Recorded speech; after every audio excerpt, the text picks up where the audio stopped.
Ray Harryhausen tier list time. Let's do it. This was requested by a viewer. It sounded incredible, so I figured, why not do it?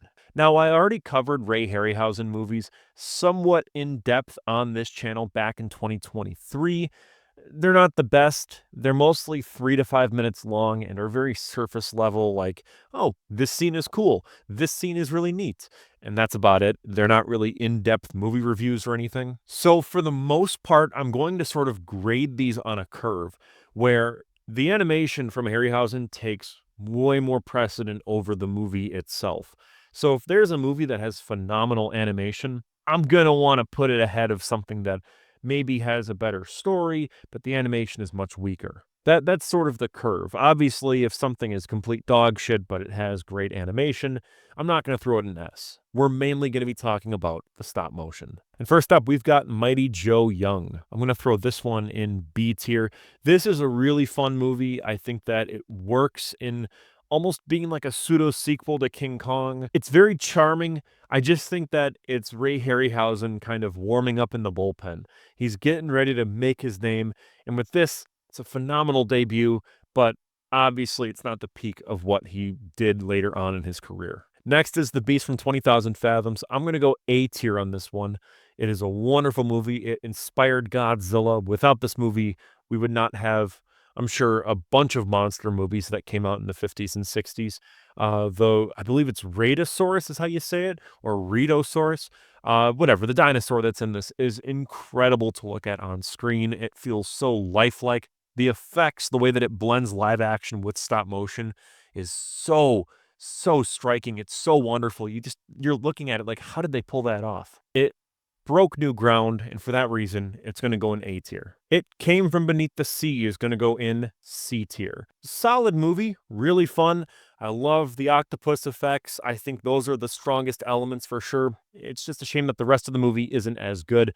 The script is pretty bad, and the pacing is very lackluster. It's very slow moving. You just spend most of the time waiting for the octopus to show up. Earth versus the Flying Saucers, I'm going to throw in B tier. This one is a classic in my opinion, but I do think it's held back by some of the human characters.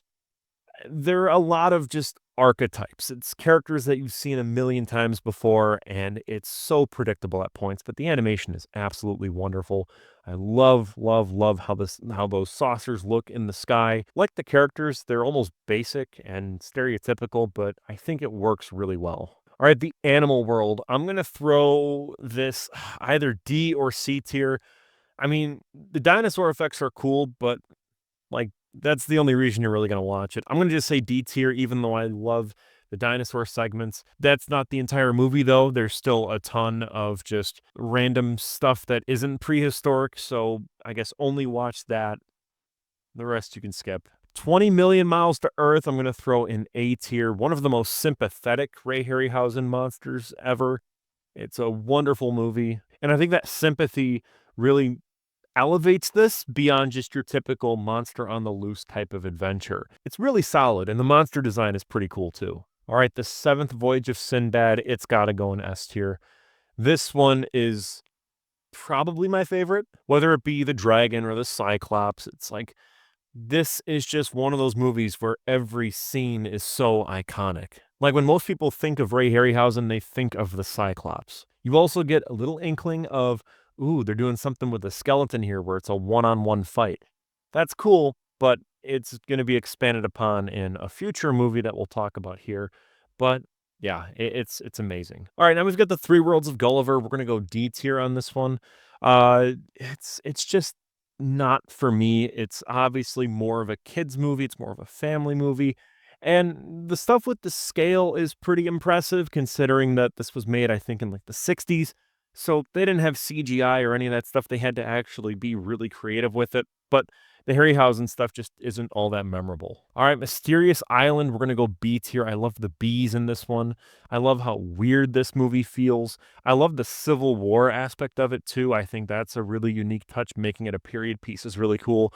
The creature designs are neat. It's just your typical adventure movie, and, it's B tier. All right, Jason and the Argonauts is S tier all the way. If you want to know why, if you haven't seen this movie, first off, go watch it. But if you want my explanation as to why this is S tier, Just go look up the skeleton fight scene. Enough said. Like, that is such a technical marvel. I'm just blown away every time I see it. The statue is really cool too. I've talked about the statue a bit in my Terror of Mechagodzilla retrospective. I adore this movie. Now we've got First Men in the Moon. I think I'm gonna go C tier with this one. It is a little underrated. Not enough people talk about it, but I do think that the creature designs are just kind of whatever. I would have liked something a little bit more distinctive, I think would be the right word. I don't know. The whole thing just is a little forgettable, but also a little underrated. A lot of elements work, a lot of elements don't. And when you put them all together into one movie, it's sort of just average. It's another 1960s sci-fi flick that comes before 2001: A Space Odyssey. So a lot of the effects just aren't really up to par and don't really hold up in the end. Harryhausen's effects are pretty cool, but when you look at the movie as a whole, it's nothing to write home about. All right, now we've got 1 million years BC. I'm going to go B tier with this one. I almost want to push it to A, but I just think that the whole Harryhausen dinosaur thing really peaked with Valley of Gwangi. Raquel Welch is great in this movie, but I just think that the superior dinosaur flick coming from Ray Harryhausen is Valley of Gwangi. I love the concept of it being basically cowboys versus dinosaurs. The little kid brain in me just loves that idea. So I got to put that in A. I just think that the effects too with Gwangi are much better. The Allosaurus is the highlight for that one. All right, now we've got the Golden Voyage of Sinbad, which I'm going to throw in A tier. The Kali statue is really cool. It's got to be the highlight of the whole movie. And in general, the energy is still there from the first Sinbad movie, The Seventh Voyage of Sinbad. It's just not as good as a sequel, but that's okay. It's still really good as is. Now, with Sinbad and the Eye of the Tiger, it's a movie I loved at first, but I've slowly kind of fallen out of love with it. It's a lot like Godzilla X Kong: The New Empire, where when I first saw it, I loved it, but as time has gone on, the flaws just become more apparent. And with this one, the plot is just kind of paper thin, and you get the vibe that, like, they're really only just doing this to sort of make a third one and that's it. It just feels tired compared to the first two. The effects are great, but it just can't save the story, which is just paper thin. All right, and finally, we've got Clash of the Titans. I'm throwing an S tier. For me, this is a personal favorite of mine. A lot of nostalgia with this one. Long story short, when I was a kid, my grandparents would take me and I guess all the grandchildren, there were 9 of us. But, you know, every grandchild, when it was their birthday, we'd go out to lunch and then we'd go to the store and they'd buy me something. When we went to, it was some video store that was local, my grandpa bought me Clash of the Titans, and it didn't count towards, like, you know, the normal birthday present thing. He just wanted me to have this, and he was like, "You're gonna love this. You like Godzilla, you'll love Clash of the Titans."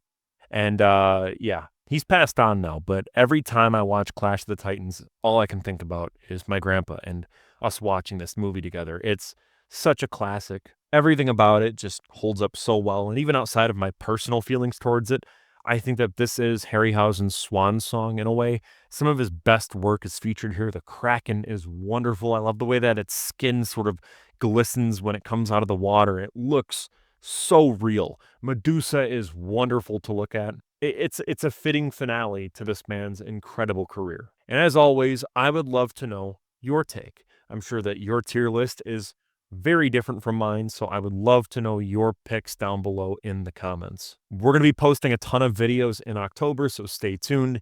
You're going to see vlogs. You're going to see the next installment to my Godzilla retrospective project, which should be out on October 10th. You're going to see a lot of stuff that is really pushing the boundaries of what Firewood Media is as a YouTube channel. We're going to be experimenting a lot, so I hope you stay tuned. I hope you enjoy. And big thank you to channel members. They get to watch this video and a lot of my videos early before they come out, weeks in advance.